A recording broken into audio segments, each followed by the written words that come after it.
Oke, hai semua, gue Wasa dan selamat datang di Automotif. Ya harusnya videonya tuh tayang di channel yang satu lagi, cuma kepalang tanggung gue waktu pertama kali mobil ini datang lupa malah tayangnya di channel pribadi ini. Terus ya udah nerusin aja lah, termasuk video yang ke Semarang kemarin. Jadi sebelumnya video ini kan gue bikin yang gue perjalanan sekeluarga ke Semarang. Gue lebih ngeceritain gimana pengalaman atau experience-nya bawa keluarga pakai mobil keluarga ini. Tenang aja nih teman-teman akan melihat gue nge-review mobil ini berdasarkan bener-bener pengalaman gue pribadi nyobain mobil ini. Bukan ada pihak manapun yang terkait, itu tidak ada karena mobil ini beli sendiri. Terus kalau misalkan teman-teman ada pernah ngeliat gue di Instagram ataupun di YouTube-nya Hyundai Indonesia ada tampil di situ, itu project yang berbeda. Pokoknya pure ini pendapat gue pribadi ngomongin mobil ini. Nggak bahas yang teknis-teknis banget pastinya karena bukan di sini tempatnya. Pokoknya gue lebih akan menceritakan pengalaman gue pakai mobil ini tuh selama kurang lebih 6 bulan. Ya nih, bulan 12. Pada saat gue syuting sekarang bulan Mei. Ya kira-kira emang 6 bulan. Masih 6 bulan kurang sih. Tapi yang gue baca-baca ya, banyak orang yang bilang minusnya mobil ini tuh ada di after salesnya. Mulai dari spare partnya yang jarang ataupun dealernya ngiriminnya lama. Entahlah, pokoknya kayak gitu-gitu yang gue baca di forum dan di komentarnya video Om Fitra Eri. Cuma nggak tahu ya, buat gue pribadi, jujur gue belum bisa menjawabnya juga, soalnya gue tidak mengalami hal itu. Gue pakai mobil ini selama 6 bulan aman-aman aja. Pun begitu, komentar yang ada di video gue yang bahas tentang kemarin ke Semarang itu aman-aman aja. Kalau gue boleh analisa, kayaknya tuh yang komen-komen toksik kayak gitu biasa sih, sama kayak waktu gue ngebahas gadget setiap harinya. Yang mana mereka tuh suka komen-komentar yang jelek karena mereka juga membaca keluh kesah orang-orang yang di forum tersebut yang punya mobil ini. Jadi bukan pure mereka yang punya barangnya. Mereka nggak punya barangnya tapi seakan-akan punya, terus ikut-ikutan ngasih komen yang jelek. Nah tapi kalau di video gue yang bahas ke Semarang kemarin pakai si Stargazer ini, banyak yang bilang mereka senang sama mobilnya, mereka puas sama mobilnya, dan mereka bilang kalau mereka juga punya. Dia ngasih tahu warnanya apa, belinya bulan apa, dapat diskon berapa, kayak gitu-gitu. Kalau nggak percaya, coba aja mampir ke video gue yang ngebahas Stargazer ini jalan-jalan ke Semarang kemarin. Baca sendiri komen-komennya semuanya. Oke, sekarang kita lanjut bahas desainnya dulu ya, mobil ini nih. Jujur awalnya tuh gue nggak gimana-gimana banget sih sama desainnya ya. Bagus enggak, jelek juga enggak, kenanya pure gue beli tuh emang karena pengen nyobain Captain Seat di harga 300 jutaan kecil ini. Plus sebagai orang yang teknologi banget gitu ya, gue juga impress sama teknologi ataupun fitur-fitur yang dikasih dan berguna banget buat kita sebagai pengemudinya. Tapi ya soal fitur kita bahas lagi nanti. Oke, balik lagi soal desainnya ya. Kalau ngelihat bodinya, ini mobil tuh jauh dari lekuk-lekukan layaknya mobil-mobil zaman sekarang. Kalau teman-teman kelihatan juga pastinya sih. Lihat aja dari depan tuh serba ngebulet, terus bagian lampunya juga kayak pipi tembem gitu ya. Pipi tembem kan pipi aja ngebulet gitu kan. Terus ngeliat dari samping juga ngebulet, dari depan sampai belakang itu kayak bulet aja. Nah, tapi yang gua ngelihat bentuknya agak lumayan keren itu ada di bagian belakangnya. Futuristiknya tuh paling kelihatan di bagian belakang kalau menurut gue pribadi. Jadi bagian belakangnya itu kalau teman-teman tahu film Star Trek ya, kapal-kapalnya itu tuh mirip gitu loh. Jadi kesannya gini loh, teman-teman tuh kalau mungkin gitu ya ngelihat mobil ini kayak biasa aja pada saat siang hari, coba deh lihat Stargazer kalau lagi malam hari. Itu udah punya ciri khas tersendiri. Lampu depan, lampu belakangnya apalagi. Udah paling kelihatan deh kalau misalnya kita juga lagi macet-macetan atau jalanan rame, itu kelihatan tuh dari jauh selip-selipan di antara mobil yang lain. Ada lampunya yang kayak huruf H gitu tajam-tajam, wah itu pasti Stargazer. Itu sih kerennya. Dan juga ditambah mobil ini kan semakin banyak yang beredar. Jadi mata gue lebih terbiasa aja ngelihatnya dan malah jadinya bagus. Gara-gara yaitu ketika mobil-mobil yang lain yang pasaran itu semuanya tajam-tajam, lekuk-lekukannya banyak, mobil ini ngebulet sendiri dan banyak orang yang pakai, jadinya mata tuh kayak beradaptasi aja. Ngelihatnya tuh kayak, wih, beda sendiri gitu dibandingin yang lain. Itu sih yang gue rasain ya, mata gue gitu ngelihatnya dari yang awal biasa aja sampai akhirnya ngeliat banyak yang make, banyak seliweran di jalan, jadinya malah bagus dari sisi desainnya. Oh iya, terus sebelum lanjut lagi soal desain yang lain, ini deh gue mau ngasih tahu, gue tuh impress sama kaca belakang mobil Stargazer ini. Soalnya dia bisa dibuka sampai full. Gue juga baru ngehnya ketika ya mobil-mobil gue yang lain yang di rumah itu kaca belakangnya nggak bisa dibuka sampai full. Soalnya tuh ada kalanya anak-anak gue yang di belakang tuh kadang pengen dada-dada gitu sama misalkan nyokap atau bokap gue, ataupun dada-dada badannya keluar semua kalau cuma manasin mobil di sekitaran komplek. Pokoknya di saat-saat atau momen-momen tertentu aja anak pengen keluar full, itu kacanya bisa sampai bawah, nggak cuma tinggal sisa seperempat ataupun sisa setengah doang. Jadi kan kalau mau begini tuh kayak sakit, tapi kalau di Stargazer ini bisa semuanya di satu momen tertentu aja ya. Oke, sekarang kita pindah ke dalam karena mau ngomongin soal desain dari speedometernya yang mengkotak ini, yang awal-awal tuh banyak dikeluhin sama orang-orang, bentuknya kayak wah aneh banget. Termasuk ya gue juga sih, gue agak ngerasa juga emang aneh banget. Cuma setelah punya, kayak biasa ya, setelah punya udah pakai sehari-hari, ini speedometer kenanya tuh biasa-biasa aja dan tidak mengganggu pandangan kita ngelihat jalanan di depan. Terus informasi yang ditampilin sama speedometer ini juga cukup jelas, dan ya balik lagi lama-lama tuh akan beradaptasi, namanya juga mobil yang dipakai terus-terusan gitu ya. Terus di bagian sisi penumpang sebelah kiri sini malah kayak dikasih ada meja gitu kenanya. Kayak kemarin pas gue jalan ke Semarang itu masih bisa dijadiin tempat dudukan buat iPad anak gue nonton pas lagi macet misalkan. Nggak masalah lah, intinya desainnya yang begini emang balik lagi mesti punya sendiri buat ngebuktiin ya omongan gue ini ya bener atau tidaknya. Oke, lanjut sekarang soal head unitnya ini. Stargazer cukup bikin gua impress sih. Soalnya tuh gerakannya nih kalau teman-teman lihat, ini disentuh juga tuh kayak smooth gitu loh. Tuh. Terus ini ya, kalau boleh dibandingin misalkan di dalam aplikasi Maps-nya aja. Ini tuh bisa dibilang lebih smooth ketimbang mobil HR-V 2022 yang gue punya satu lagi.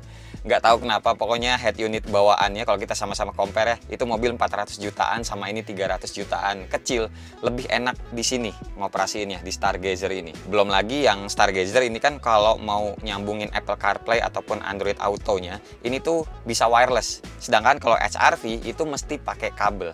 Jadi kelihatan enak kan di sini gitu loh. Tuh. Ada chat masuk juga tadi smooth gitu kan, masuk muncul keluar itu juga lebih smooth di sini.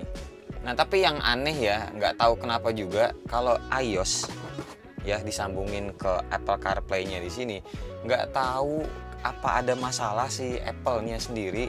Soalnya gue pribadi lebih senang pakainya Android Auto ketimbang si Apple ini. Soal UI-nya ya emang lebih bagus si Apple punya sih. Cuma gue sebel aja, contohnya kayak nih buka Maps ya. Kalau buka Maps aja buat gede kecilin itu bisa pakai cubit-cubit kalau pakai Android. Jadi gue lebih suka pakai Android. Tapi kalau pakai iOS itu mesti mencet tanda plus sama minusnya kayak begini. Terus nggak tahu kenapa juga kalau pakai Apple CarPlay ini tuh baterainya si iPhone amit-amit deh jadi boros parah dan cepet banget panas. Mungkin karena emang dipaksa kali ya kerja WiFi ataupun Bluetooth-nya yang nyambung ke head unitnya. Terus teman-teman mungkin bilang disambungin aja bang sama wireless chargernya. Nah wireless chargernya di sini gua rasa tuh lelet banget guys. Paling cuma teknologi itu kayak cuma 5 watt doang gitu loh. Dan yang mana kalau kita sambil tempelin iPhone-nya ke wireless charging, terus iPhone-nya itu connect ke Apple CarPlay di head unitnya, iPhone kalian pegang deh, asli panas banget. Ngecas di handphone, ngecas di mobil Stargazer ini saran dari gua jangan dari wireless chargernya, mendingan langsung pakai kabelnya aja kan. Soket ataupun USB-nya kalau di Stargazer ini ada banyak. Menurut gue lebih cepet kalau pakai kabel ketimbang pakai wireless charger yang ada di sini. Jadi bukan salah Stargazer-nya sih, emang teknologinya aja yang cuma 5 watt gitu ya. Sedangkan kalau wireless charger ini kan teknologinya sekarang itu udah bisa nyampe 15 watt gitu. Oke lanjut kita bahas ke fiturnya yang asli banyak banget sebenarnya di Hyundai Stargazer ini, dan si Hyundai menyebutnya adalah Hyundai Smart Sense. Cuma gue nggak akan bahas semuanya soalnya kebanyakan. Gue nyebutin yang emang sering kepake sama gue selama menggunakan mobilnya ini aja ya. Nah yang pertama adalah munculnya tanda ataupun lampu yang menyala gitu ya di spionnya kanan ataupun kiri, tergantung kita tuh mau belok dan mau ngasih sen. Itu karena di belakang kita tuh ada objek. Hyundai nyebutnya adalah BCA ya, atau Blind Spot Collision Avoidance Assist. Ya walau suka ngagetin sih tiap mau belok keluar suaranya itu malah kencang banget gitu loh. Tapi malah bikin kita tuh tambah aware. Volume suaranya juga sebenarnya bisa kita gede kecilin dari menu settingnya. Nah terus fitur lainnya juga suka keluar bunyi kalau kita tuh mau keluar mobil kayak gini gitu. misalkan ya, tapi di belakangnya tuh suka ada motor ataupun ya pokoknya kita kayak ngelamun gitu, tahu-tahu mau langsung keluar, ada motor atau ada kendaraan di belakang itu ada bunyinya. Nah, fitur itu disebutnya adalah SEW atau Safe Exit Warning. Terus ada lagi fitur yang kepake banget kalau misalkan kita lagi jalan di jalan tol, yaitu adalah LKA atau Lane Keeping Assist. Enak banget, kaki itu jadi nggak berasa pegel, kita juga masih dalam lajur, tapi tangan kita itu harus stay megang setirnya ini.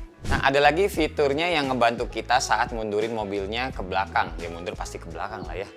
Namanya adalah RCCA, Rear Cross Traffic Collision Avoidance Assist, yang pada prakteknya mobil akan ngerem sendiri mendadak gitu ya kalau misalkan kita lagi mundur dan di belakangnya ada objek yang bergerak atau yang lewat. Niatnya sebenarnya bagus, cuma buat gue pribadi gue matiin sih, soalnya ngeremnya tuh yang tadi gue bilang ya agak emang mendadak banget, jadi kayak ngagetin gue. Pada prakteknya kan maksudnya kalau kita mau mundur itu juga kita pastinya akan lebih aware sih, nengok spion kanan kiri ataupun spion tengah ataupun ngeliat langsung ke belakang gitu ya. Udah aware, ada orang mau lewat juga pasti udah tahu. Nah, cuma ini karena remnya yang sangat-sangat mendadak buat gue, jadi ya kayak nggak perlu gitu loh. Jadi kayak balik lagi ya, ngagetin banget. Nah, cuma buat teman-teman yang baru belajar mobil, fitur ini tuh bakalan kepake banget pada prakteknya. Oke, sekarang bahas dikit soal mesinnya. Pasti bukan teknis ya, tapi ya sepemakaian gue aja.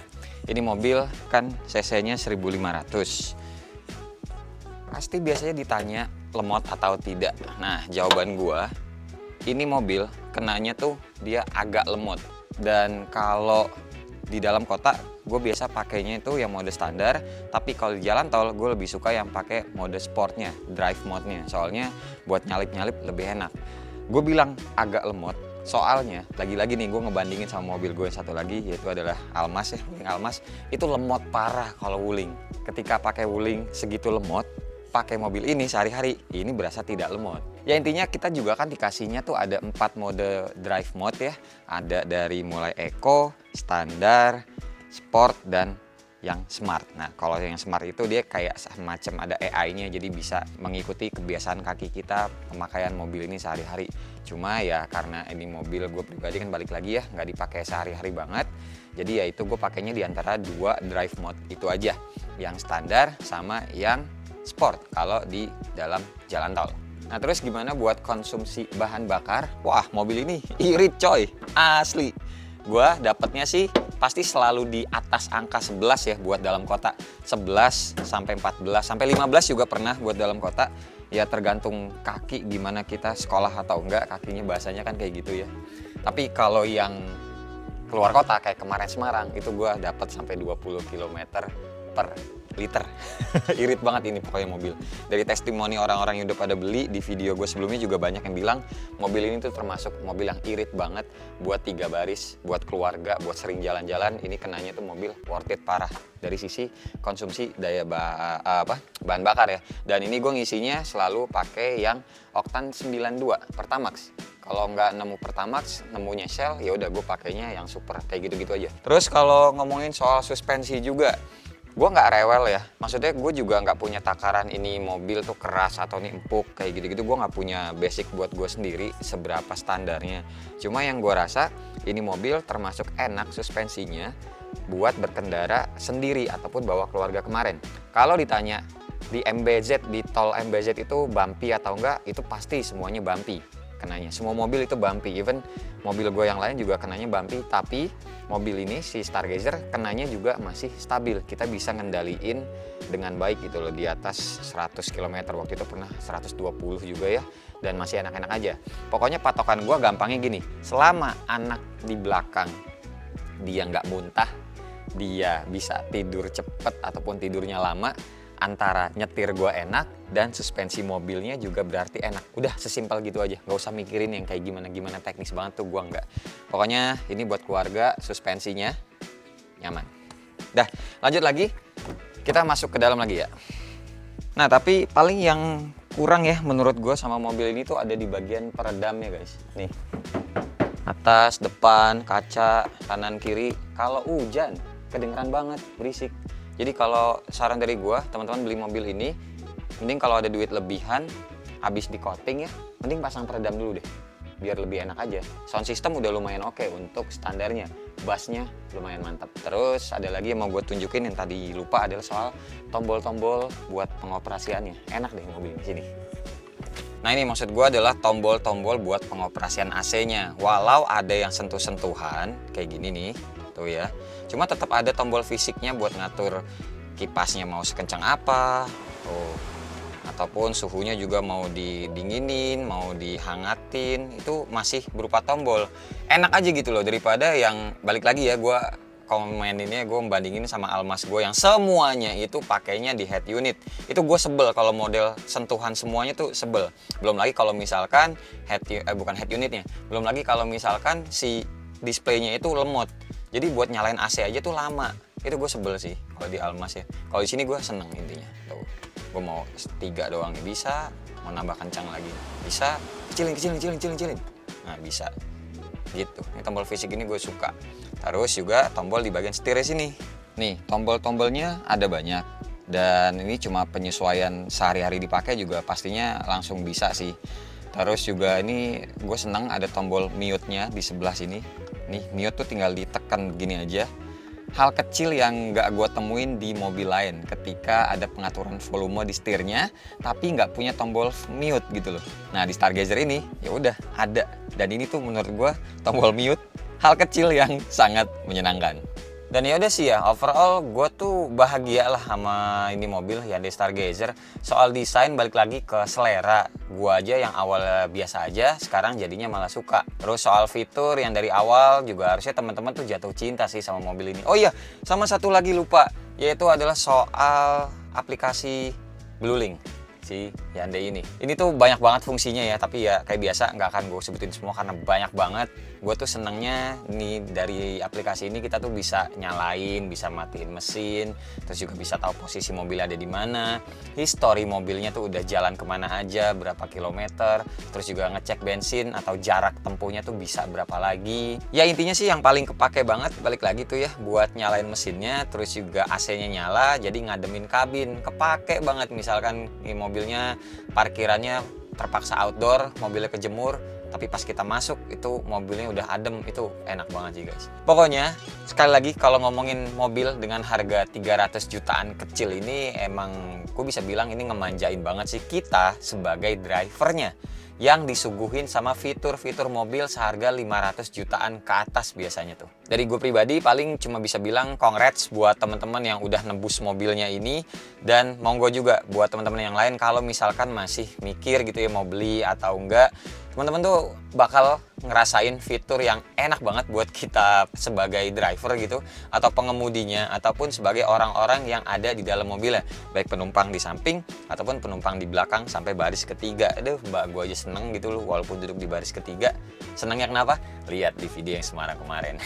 Karena balik lagi ya, kita ini beli mobil kan buat kita pribadi yang ngerasain nyetir di dalamnya, ataupun buat menikmati di dalam mobil ini, bukan orang lain yang ngelihatnya dari luar. Nggak usah terlalu dipikirin lah kayak gimana orang lain bilangnya, ya pokoknya enjoy aja, yang penting kita bahagia nyetirnya gitu guys. Dan yaudah paling segini aja dulu video review dari gua pemakaian Hyundai Stargazer selama 6 bulan ini. Lebih kurangnya mohon maaf, dan terima kasih buat teman-teman yang udah nonton dari awal sampai akhir. Sampai ketemu di video selanjutnya. Bye bye, cheers. Kalau mau diskusi silakan di kolom komentar ya. Kali ada yang kurang nanti silakan ditanya, ntar gue jawab di balas komentar ya gitu pokoknya. Bye bye. Assalamualaikum.